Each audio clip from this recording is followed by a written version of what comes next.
কতটা ভয়াবহ একবার ভেবে দেখেছেন?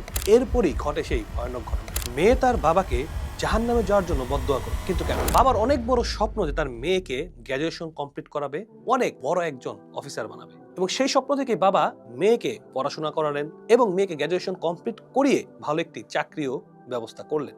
এরই মধ্যে মেয়ের বিয়ের বয়স হয়ে যায়।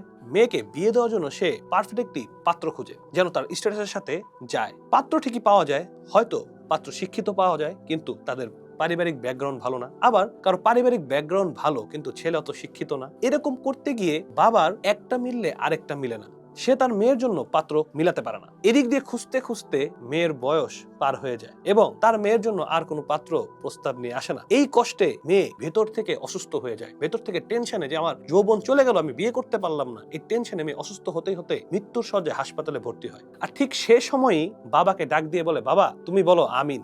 বাবা বলে আমিন, আবার বলে বলো আমিন, সে আবারও বলে আমিন।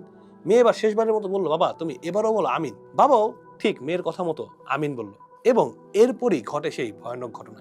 ইসলামিক পরিবেশে ফ্ল্যাট কিনতে চাইলে এখনই যোগাযোগ করুন ডিলিং গ্রুপের সাথে। ডিলিং গ্রুপ বিশ্বস্তের সাথে আপনাদেরকে সুদবিহীন ফ্ল্যাট দিয়ে যাচ্ছে। তাদের প্রত্যেকটি প্রজেক্টের ছাদেই মসজিদ আছে এবং তাদের অধিকাংশ প্রজেক্টেই মাদ্রাসা রয়েছে, তাই আপনার দিন পালন হবে অনেকটাই সহজ এবং আপনার বাচ্চাদের দিন শিক্ষা দিতে পারবেন খুবই সহজে। তাই আর দেরি না করে স্ক্রিনে দেওয়া নম্বরে এখনই যোগাযোগ করুন। মেয়ে স্পষ্ট করে বলে, বাবা তুমি যেমন আমার যৌবনে আমাকে বিয়ে থেকে দূরে রেখেছো, আমার আনন্দ সময়গুলো তুমি নষ্ট করেছো তোমার শখ পূরণ করতে গিয়ে, আমি তোমার জন্য বদদোয়া করছি কিয়ামতের দিন আল্লাহ সুবহানাহু ওয়া তাআলা যেন তোমাকে জান্নাত থেকে, জান্নাতের নাজ নেয়ামত থেকে বঞ্চিত করে। আল্লাহু আকবার। কতটা ভয়াবহ একবার ভেবে দেখেছেন? আপনারা যারা অভিভাবক আছেন, এই ঘটনা থেকে শিক্ষা নিন। আপনার ছেলে এবং মেয়েকে উপযুক্ত সময়ে বিবাহ দিন। আপনারা এটা ভাববেন না যে বিবাহ দিলে রিজিক কোথায় আসবে, কোথা থেকে খাবে। এটা আল্লাহ সুবহানাহু ওয়া তাআলার হাতে।